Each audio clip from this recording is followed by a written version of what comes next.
we on? Are we on? You're going to the Hitman. Going to the Hitman game.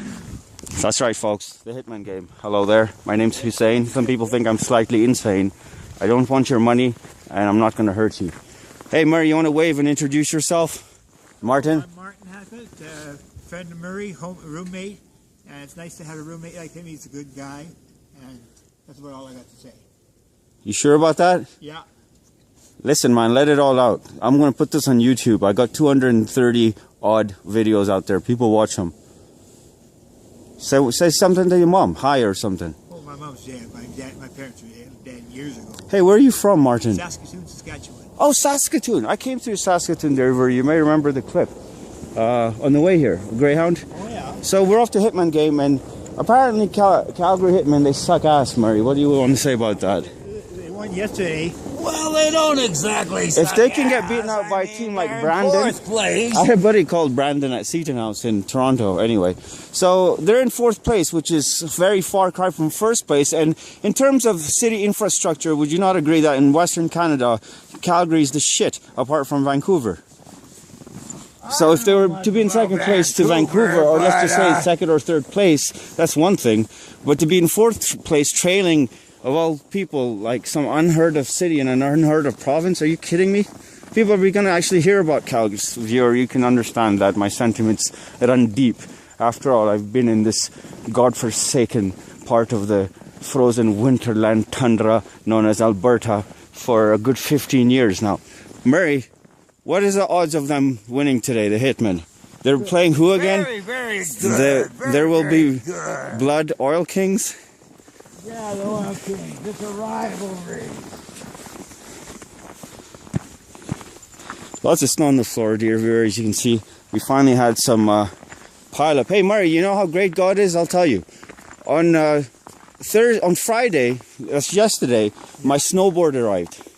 I got a $700 snowboard for like total $350, like including shipping and taxing and customs and all this shit. It was actually a $200 deal. I got $500 off. Boardsforless.com. And yeah, it was yesterday, and today it snowed. Look at this powder. Can you believe that? And then fucking people have the temerity to say to me, well, how can you believe in something that doesn't exist and all this rubbish? You know, I'll give you, there's so many examples, and everything talks about God, first of all. Every particle, anyhow. But, you know, like I just was reading about 35 trillion. If you look at science, science is cause and effect. The thing that's got me stumped nowadays is some genius level atheist online went to one of my movies about Charlie Hebdo or some shit. I got some guy on there slagging off Prophet Muhammad, peace be upon him and his family. Can you believe that? Anyhow, so this guy is a genius. He's a goddamn genius. The two more intelligent people I've ever met, who are perhaps the most intelligent people I've ever met, they're both atheists. And they're geniuses. And I don't have an answer for them either. So the guy said, this is what the guy said to me. Okay, so we know, for instance, the Quran says, Inna khalaqna samawati wa inna la musi'un. We created the heavens and we are expanding it, or we are the expander. Everyone knows the Big Bang theory is because the universe is expanding. Therefore, yesterday it was smaller, day before it was smaller, and all this kind of rubbish. Excuse me, ma'am. We're happy to help you out. At 5 minutes each, we'll get it done in 15 minutes, and you can go get a tea. You don't have to pay us. We'll clean your sidewalk for you. Are you sure? You're getting exercise. I know that's what it is. Canucks love exercise, my dear viewer. As you can see, this lady is out in -15 practically without her toque. Bless you. And Martin's not wearing a toque either. In fact, Martin chooses not to wear what's this thing? A hood. Furry hood. Why would you wear it, bro? My hand's freezing off.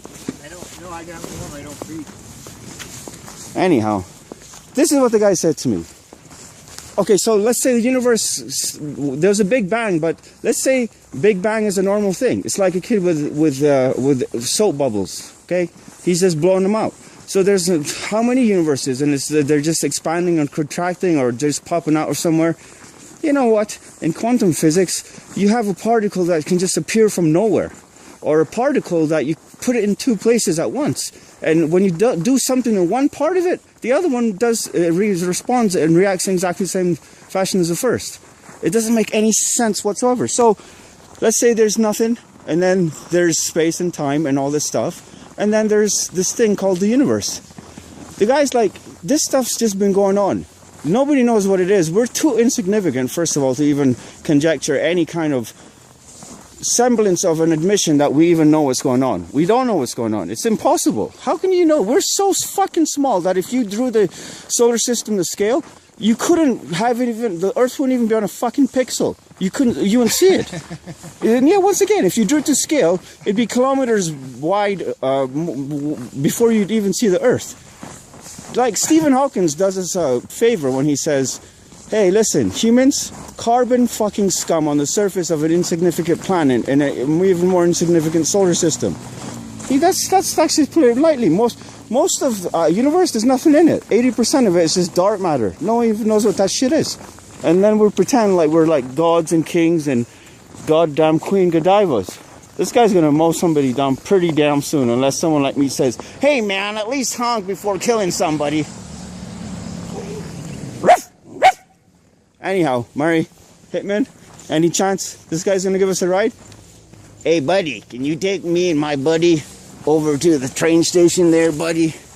Murray Fawkes is an exemplary gentleman of gentlemen. He's one of those rare people that, in fact, other than my mum, at this point in time, I can't think of anyone else other than Murray that I can just be myself with and speak my mind. It's not that he doesn't give a shit. It's just that I don't sense any reservations or judgments. That's what you call unconditional love, folks. It's just a practical thing. First of all, why would Murray encumber his mind with such nonsense? Hey, wait for the camera. Hello. Sorry. Okay, no worries, man. I apologize if I offended you, boss. You look like a Sherpa, dude. Rock on, yo. Okay, Murray. Good to see you light up. So you think the Hitmen are going to win? That's why you're in such a jovial mood? No, I'm in a good mood because I'm... Guess how long it's been? It's only been 7 minutes. Can you believe that? In the whole world. Time is fucking warped, yo. It is relative. I'm probably with my best friend in the whole world. Oh, really? Yeah. And you know what that is, right? Because I believe something Imam Ali said, peace be upon him, that the worst person is he with whom formalities have to be observed. He also said cheerfulness is the key of friendship, and that a friend you find through occasions. Of course, when you need, then behind your back they'll defend you. Not to say what to say of gossiping about your damn ass and slandering you, but also after your death they'll take care of your affairs and your memory. Right? So basically, that's a friend. And then he also said you don't get to know somebody until you've done one of 2 or 3 things. Live with a person, travel with a person, or done a monetary dealing. But my whole point is this, no formalities. Friendship begins with having no formality. Would you say that's the case? I don't know what you mean by no formality. It means I don't have to worry about what I say to you. Oh, okay. Or what I do in front of you. Like, you're not going to judge me, and you don't have any expectation that I have to worry about conforming to. Right. Martin's going to fucking get on that train before us, man.